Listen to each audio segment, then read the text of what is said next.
Saudara-saudari yang terkasih, salam sejahtera bagi kita semua. Dalam tayangan saya kali ini, saya ingin berbicara sedikit mengenai kisah Yesus yang dicobai di padang gurun yang dikisahkan oleh penginjil Markus. Saudara-saudari, saya sangat percaya dan yakin bahwa kita semua pasti pernah mengalami situasi atau pengalaman hidup layaknya berada di padang gurun. Kita mengalami kesepian, kebosanan atau kejenuhan, rasa takut dan kecemasan. Kita mengalami situasi gelap, bingung dengan arah tujuan hidup. Ada begitu banyak ancaman. Kita juga mungkin mengalami rasa haus akan perhatian, haus akan kasih sayang, jauh dari sumber yang membawa pada kelegaan-kelegaan. Entah dalam skala besar atau kecil, kita pasti pernah mengalami situasi-situasi yang demikian. Coba mari kita lihat bersama apa saja reaksi kita atas pengalaman hidup yang seperti itu. Pasti ada keluhan, pasti ada gerutu, ada pemberontakan, dan juga ada keputusasaan. Beberapa dari kita mungkin mengambil keputusan-keputusan ekstrim karena tidak tahan akan situasi demikian.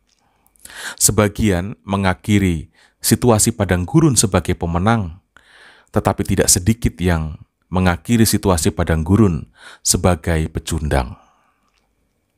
Saudara-saudari, ada dua hal yang mari kita sama-sama renungkan. Yang pertama, kita melihat dalam teks Injil Markus. Di sana dikatakan, Roh memimpin Yesus ke padang gurun. Pernyataan ini bagi saya mengejutkan. Seolah-olah ada kesengajaan ilahi yang mengarahkan kita pada situasi padang gurun. Tapi memang demikian adanya. Kita harus mengamini bahwa kenyataan-kenyataan pahit dalam hidup kita itu bagian juga dari kerja Roh.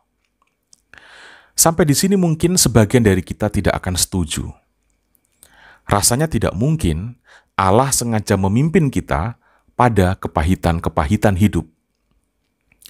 Tetapi justru iman inilah, saudara-saudari, yang membawa penghiburan dan yang akan menguatkan kita.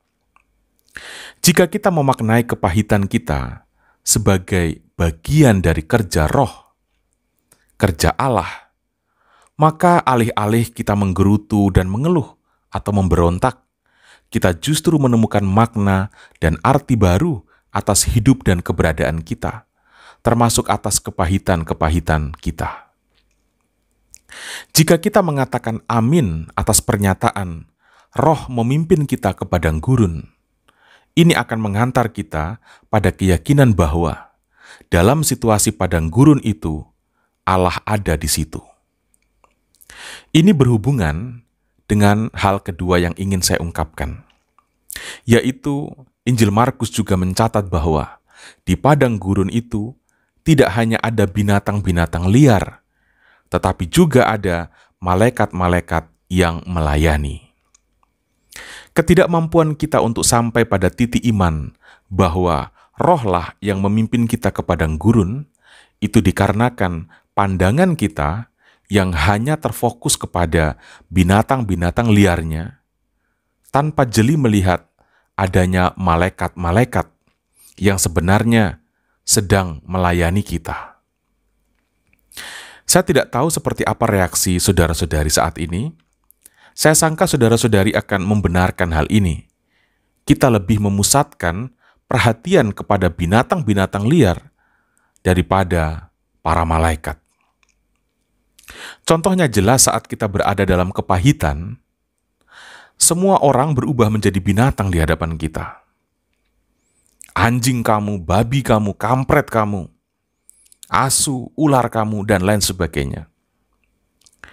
Kita tidak lagi menggubris dengan adanya malaikat-malaikat yang berada di sekeliling kita. Kita melupakan dan enggan untuk membahas hal-hal indah dan hal-hal baik yang telah terjadi dan yang sebenarnya juga sedang terjadi.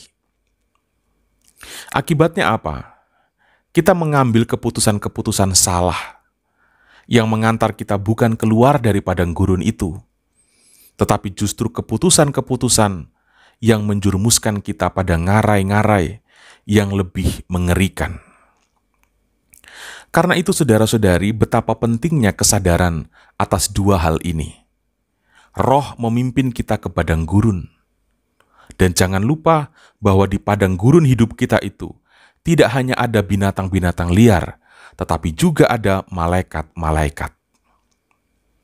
Ini lebih dari sekedar metafora suci, tetapi ini adalah kenyataan bagi kita orang beriman. Saya memberi contoh dari pengalaman hidup saya pribadi. Pada Oktober 2019 yang lalu, sampai pada Januari 2020, itu adalah masa padang gurun terberat bagi hidup saya. Sebagai seorang imam muda yang belum memiliki pengalaman apapun memimpin paroki, tidak pandai menjalin relasi, saya mengalami kegelapan dan ketakutan saat Bapak Uskup menugaskan saya untuk memimpin sebuah paroki baru, Paroki Santo Yosef Surian. Sebuah paroki baru tanpa rumah pastoran, dengan uang yang sangat terbatas untuk melakukan apapun, 15 juta rupiah kala itu. Tetapi saya sangat percaya, rohlah yang memimpin saya ke padang gurun ini. Dan saya yakin, saya tidak hanya akan berjumpa dengan binatang-binatang liar, tetapi saya akan berjumpa juga dengan malaikat-malaikat. Saya sangat percaya akan setiap hal yang diceritakan di dalam Injil, dalam kitab suci. Dan itu benar, dalam perjalanan waktu, saya memang bergelut dengan ketakutan, dengan kebingungan, kebuntuan. Tetapi serentak, saya mampu melihat betapa banyaknya malaikat yang ada di sekeliling saya. Termasuk Anda, saudara-saudari, yang menjadi bagian dari channel Romondeso ini. Anda menjadi bagian dari malaikat-malaikat yang berada di sekeliling saya, yang membantu saya untuk melalui padang gurun ini. Doa-doa Anda, motivasi-motivasi Anda dalam setiap komentar yang Anda berikan, juga dengan dukungan finansial yang Anda kirimkan. Dan setelah berjalan sekian waktu, saya tidak pernah menduga ketakutan, kecemasan, dan kegelapan yang dulu saya demikian gumuli, kini justru terlihat menjadi sebuah berkat. Dan saya sampai hari ini sedemikian bersyukur karena menjadi saksi bagi pelayanan para malaikat itu. Tentu apa yang saya alami terbilang sepele atau mungkin terlalu kecil dibanding dengan pengalaman beberapa dari Anda. Tetapi saudara-saudari, saya sepertinya tidak butuh peristiwa yang harus luar biasa untuk mengantar saya pada keyakinan iman bahwa selalu ada malaikat di padang gurun. Maka demikianlah saudara-saudari, saya berani mengajarkan, berani bersaksi dan mewartakan bagi Anda sekalian. Jika sedang berada dalam situasi padang gurun, jangan lekas berontak. Jangan lekas mengambil keputusan instan. Jangan lekas-lekas untuk lari. Percayalah, roh memimpin kita ke padang gurun itu. Artinya, kita tidak sendirian dalam menghadapi binatang-binatang liar. Ada malaikat yang akan melayani kita.